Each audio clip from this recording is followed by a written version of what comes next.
Howdy my totally as always tubular gamers, and we're back with another ranking video, and today we're going to be talking LEGO, but we're not just talking any LEGO, we're talking LEGO racing games. See, with the release of LEGO 2K Drive, I was thinking about all the previous racing games that had the LEGO brand attached to it. I thought to myself about it for a second. I was like, I remember LEGO Racers on like the 64. How many other LEGO racing games are there? Well, there's actually enough to do a ranking video. So yeah, today we're talking about all the LEGO racing games. We'll be talking about all the games released for the home consoles and the PC. I know there are some LEGO racing games for like browsers, mobile, and even handheld versions of these games that are different from the home console. I'm not looking at those. I'm gonna give a shout out to those handheld games though. I think those are pretty decent. Today we're talking about just home console and PC games. Now LEGO, I really don't think that needs an introduction. I don't think driving or racing games need an introduction on this channel either. I love racing and driving games, whether it's super cartoony like LEGO 2K Drive or Mario Kart, or it's realistic like Gran Turismo, or somewhere in between like Need for Speed. I love my driving games. So you know how it goes. We're going to be ranking all of these games worst to best. We're going to give them all a little review. There's 5 games we're looking at today. We're looking at LEGO Racers, LEGO Racers 2, LEGO Stunt Rally, Drome Racers, and LEGO 2K Drive. Let's see what's the best of them all. If you haven't already, please subscribe. Let me know your favorite game down below. Like, share, all that great stuff. Got a Patreon as well. Let's just get right into it now. Out of all of these games, what do I think is the worst LEGO racing game? And so here we have Drome Racers, which for me, it's not even close. This is the weakest LEGO racing game of them all. Drome Racers was released for the PS2 and computer and GameCube back in 2002 and was developed by Attention to Detail. So Drome Racers takes place in the future, set in the year 2015, lol. It sees you playing as Max Axel, that's an edgy name, who is tasked with winning the coveted Drome Championship. And so he's got to work his way through the ranks and, just be the best of them all. The story and really the whole setting of Drome Racers is interesting. Is it good? You be the judge of that one. So when it comes to the gameplay, it's a pretty standard kart racer for the early 2000s. With this being LEGO, you got to be able to create something. You can at least really customize your car, you can upgrade your car, and it uses vehicles based on 2002 LEGO construction toys. So if you really wanted to see some fun throwbacks to maybe some LEGO toys from your youth, it might be here. Or you can customize them and make some kind of abomination. But when it comes to the actual driving and the racing, it's nothing special. In fact, this is one of the most painfully generic and just kind of standard racing games I've played in some time. This game really just doesn't do anything all that interesting. It's a pretty relatively slow racer that sees you going through these mostly standard tracks. There's items to use that don't really have a huge effect on the race but help. There's some boost pads, and that's really it. You just race. The controls are fine enough, but the racing doesn't feel all that great. The tracks are just not very interesting. A lot of them are just kind of straight with some basic turns and twists. The items, again, don't really mix things up, and I just didn't find myself engaged like at all. The game does actually have drag races, which is like one of the only original or just different things this game has from any other racing game, but even these feel really undercooked, basic, and are just not that exciting. I really think this game fails to take advantage of the whole LEGO, format, idea, concept. And so the game just comes off incredibly bland, kind of soulless, and just all around boring. I didn't enjoy my time with this game. I didn't spend too much with it because I was just like, wow, this is really unexciting and just is not any fun, and I'd rather play any other LEGO racing game, and that's all I can say about this one. Oh, and I can give a quick shout out to the Game Boy Advance version, which is half decent. It's better than this, but we're not talking about handheld games today. And so here we have LEGO Stunt Rally releasing for the computer in 2000. Now Stunt Rally is a bit different from the other LEGO racing games. It's actually from a top-down perspective and controls a lot more like a slot car. So if you played like Toy Story Racing on PS1, it actually plays a lot like that, just from a top-down perspective. And I think the controls are fine enough. It takes a little bit of time to get used to it. It can be a bit stiff, but I think it was fine enough. And the tracks that they have laid out for you are more than accommodating for the controls that this game has.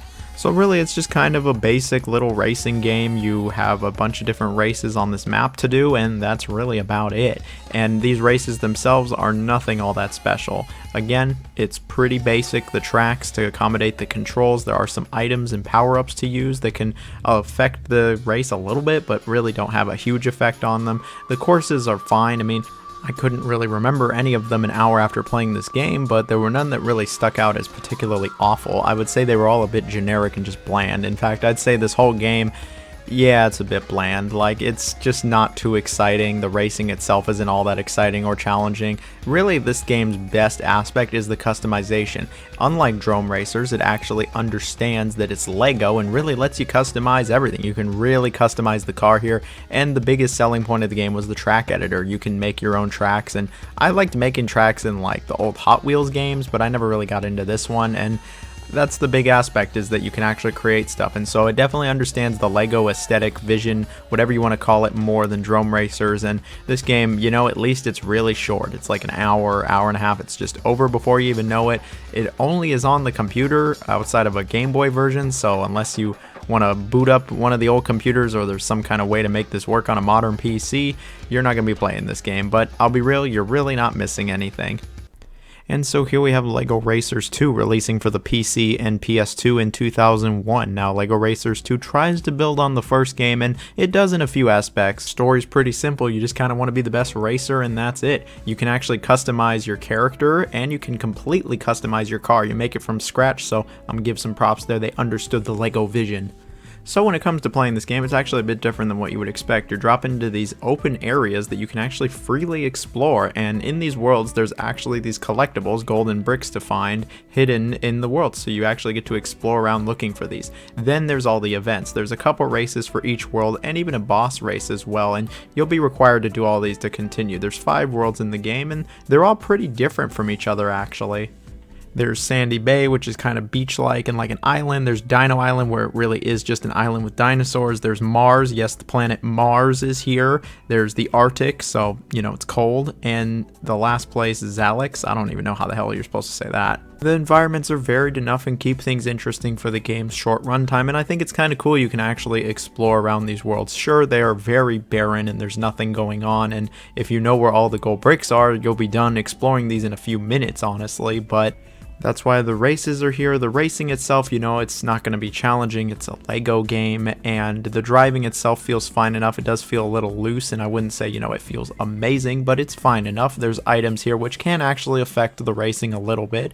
And the track design, I mean, it's decent enough. It's nothing too exciting here, but it's fine for what it is. There's also some bonus games thrown in here, and these, I mean, I could take these or leave these, honestly. They don't do that much for me. Look, I wouldn't say this game excels really at anything, but it's not bad either. It's just kind of alright. The game's also 3, maybe 3.5 hours long if you want 100% it, and if you know where all the gold bricks are, it's like half that time. Something worth noting, the game was actually released as a budget title for like 20 bucks, which is crazy to think about nowadays, but yeah, keep that in mind. It was a very budget game, and you know, I think it's fine enough for what it is. Do I recommend you desperately seek out this game, especially if you love racing games or Lego? No, I don't think it's really worth seeking out, but I mean, if you saw it for a couple bucks at like a garage sale or like a retro game store, I mean, you could do a hell of a lot worse, especially on the PS2. And so here we have the original LEGO Racers releasing for computer, PS1, and N64 all the way back in '99. Now, this is the one that I actually do have some fond memories and nostalgia with. I remember playing this one with the friends way back when, and you know, all these years later, I think LEGO Racers is still a pretty decent little racer. Sure, it's not the most involved experience or the longest, but it's still a fun little time. The game is set in the obviously non-fictional universe of Legoland and sees Rocket Racer, the greatest racing champion of all, getting booed by beating absolutely everybody, and so he decides to create a racing contest to find the best racers in Legoland, and so he brings in a bunch of different minifigs basically to race up against each other. You can play as either a custom character you make or one of the pre-designated ones, and you actually get to create a car as well. Here, the character and car creator I think were decent for the late 90s. I mean, obviously it's nothing spectacular today, but I think it was fine enough. At least they understand, you know, the Lego vision. Now, when it comes to the gameplay, this is a kart racer, pure and simple. It's more of a kart racer than even LEGO Racers 2. The main story mode single player sees you just doing a bunch of races back to back to back to back, racing on a various number of courses with different characters, cars, etc. On these courses, there's a few things going on. You know, you're racing random CPUs, and you're also getting items, Mario Kart style, which are decently helpful. You can power slide in this game, which is okay, I guess. I mean, it's all right, but really what you're trying to do is, I mean, you're just trying to win the race. It's nothing too complicated here. You'll do so many races and then eventually you will just complete the game. I mean, that's really what the core loop is. You just do race after race after race. I think the tracks here are decent enough. Sure, they're not going to rock your cock off or anything, but I think they're decent enough. I mean, there's nothing inherently wrong with them. I wouldn't say any of them are poorly designed. Sure, they aren't the most exciting, and if you've played really any Mario Kart, you'll probably like those 10 times more than these, but I mean, again, I think they were alright. I'd say the controls have actually aged pretty decently. I mean, it's still pretty easy to pick up and play and have a fun time with. The controls aren't anything too complex, they're not hard to master, and even nowadays they don't really feel antiquated. It feels nice to control still, and I think the car physics are, it's a kart racer. I mean, it's nothing too spectacular, but it's still alright. I like the level of customization this game provides, and then there's the multiplayer. I have some fun memories in the multiplayer, some me and the boys going at it when we were younger, and even nowadays messing around a few times when we break the 64 out. And you know, I'm not going to play this over Mario Kart or Diddy Kong Racing or F-Zero, but it's still got some charm, it's got some personality, and you could see that Lego charm all the way back when this game came out. And presentation wise, it's not too rough on the eyes either. Sure, it looks pretty basic and simplistic in some areas, but I mean, it's Legos, what do you expect? Now, the last thing I want to mention is the mileage you'll get with this game. It's maybe 2 hours if you have to retry the races a few times. This game didn't exactly challenge me, so it didn't even take me 2 hours, but I mean, at least it's replayable and there's multiplayer. I would rather play this game though than Lego Racers 2, just barely. I can say though, if you love Lego or racing games, yeah, go ahead, check it out. As long as you see it for the cheap at like a flea market or garage sale or something, then yeah, I can say it's worth checking out. And so here we have LEGO 2K Drive, the latest LEGO driving game, and in my opinion, the best LEGO racing game of them all. Because, you know, the bar was set really high with those other LEGO driving games. So LEGO 2K Drive has two modes to it. It's got that single player campaign and the online multiplayer. Now, when it comes to the single player campaign, it sees your character really wanting to be the best racer of them all and going up against Shadow Z and his many goons. You know, the story, it's pretty basic, it's easy to understand, but it's actually really cute, and I think the game absolutely has that LEGO sense of humor and charm, and it absolutely comes through here. The game actually has a lot of cutscenes and a decent amount of characters, and I thought that most of these were funny, the interactions are good, the dialogue is solid enough, and you know, it's pretty Saturday morning kid cartoon stuff, but I still enjoyed it for what it was, and it was a refreshing break from all the super serious games I've been playing lately, like Zelda and Redfall. And while we're talking Saturday morning cartoon, I want to talk about the production here. This game looks excellent. The presentation is awesome. Like, this really is a AAA game with AAA production. Like, I have nothing but praise for the presentation. All of the LEGO stuff looks superb, but the environments all look really great also. The frame rate, I never had any issues. Super smooth 60. Nothing but the best for the presentation. The music was actually pretty good too.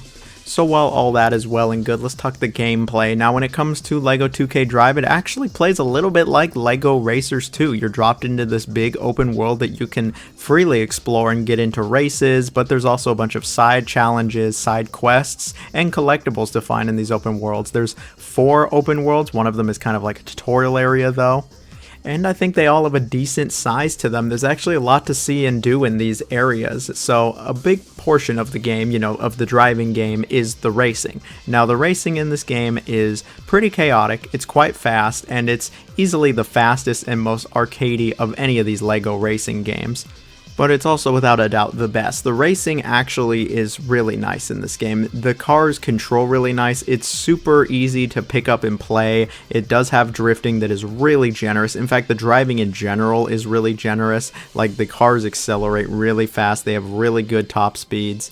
And I thought the handling in general was actually really smooth. The drifting, like I said, it's really generous, like really easy to use. Like, you can have these insane drifts going on because of how easy the drift is to use. There's a boost mechanic allowing you to go really fast. And then there's even a jump. Yeah, there's an actual jump here, which is, that's cool. One of the coolest aspects of the racing, and really just driving in this game in general, is there's actually 3 modes depending on the terrain. There's like where you're in a race car, which is more like street racing. Then there's where you're on the dirt, and it can be more like a 4-wheeler, like ATV style. And then there's actually the boat, where it's more like Sonic and All-Stars Racing transformed. And I like how it automatically transforms for you no matter where you are. It is like shockingly smooth. It's even smoother than All-Stars Racing Transformed. It just feels really nice. In fact, the racing in general, like I said, it feels really good. It has a great sense of speed. You go blistering fast, sometimes even too fast by the end of it. The boost really helps. There are items. They aren't the most effective, but they do help sometimes. I wouldn't say they're on like Mario Kart levels of vital, but certainly helpful. When it comes to the difficulty, this game is a little all over the place. I'm gonna just say the AI is really rubber bandy. After playing so many Need for Speed games in the last year, I can tell you right off the bat, this is very rubber bandy. You'll never win a race by more than like a second or two. They just magically catch up to you, always at the very end, and you know, some people really hate that. Me personally, I didn't really care too much. I mean, it's an arcade racer. I kind of just expected it, especially after so many Need for Speed games, and I didn't think the challenge was really all that difficult. Like, I didn't find this game hair-pullingly hard. None of the races are really long either. In fact, this game is great if you have like a short attention span or you know somebody who does, because none of the races are long. They're all super engaging, really fast. Tons of colors and things to keep you interested. Like I said, short attention span, you'll really like that. All the races and really all the side quests and challenges, they're all very bite-sized, and the game loads like instantly. The loading is great, at least on PS5.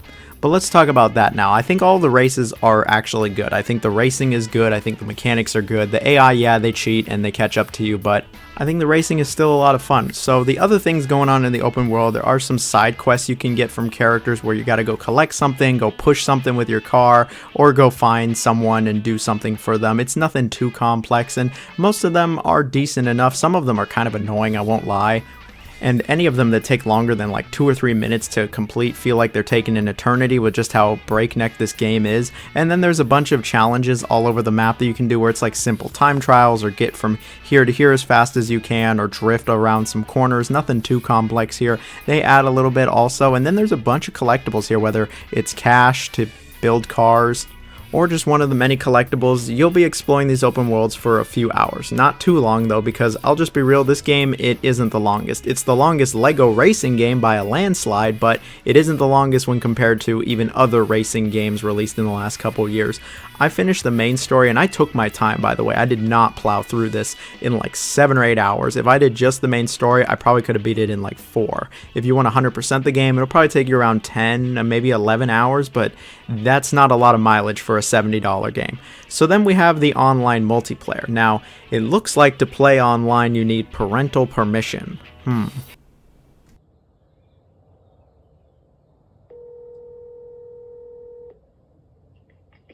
Hello? Mom? Jonathan? How did you get this number? Don't mind that, don't mind that. Hey, I got a question. Can I play Lego 2K Drive on... No? Is that a no? So yeah, I didn't really get to try the online multiplayer. Now, something else that requires parental permission is the in-game store, and I'm gonna just give this game some flack for it because it deserves it. Why are there microtransactions? Why are there so many microtransactions? You can buy like money and all this other shit, and it's like, why is this here? This game was $70, it's not even that long, and you put microtransactions in it. Yeah, you can build a car in this game. It's absolutely fantastic when it comes to its customization and its building. It is second to none. It is some of the best building of cars I've ever seen in any game. Like, it's great. It's nothing but high praise. So why'd they put microtransactions in here for it? Like, you should just be able to get everything through the game, but nope, they're here. It's annoying and it sucks, but it's not a deal breaker. What is a deal breaker is just the price of this game. They want $70 for this game. Like, that is a lot for what they're offering here. And in my opinion, wait for a sale. Wait for a sale. But I have no problem saying best Lego racing game, hands down. One of the best arcade racers I've played in quite some time. It's original, it's fun, it's fast, it's got a good sense of humor and charm. I have no problem recommending the game when it's cheaper. When it's like, you know, $40, then absolutely check it out. It is a blast. You'll get a nice weekend out of it, and it's just a good time. Now, let me know down below your favorite Lego racing game or how you're liking Lego 2K Drive if you tried it. That's it for today. Hope everyone has a wonderful day. See y'all later. Bye-bye.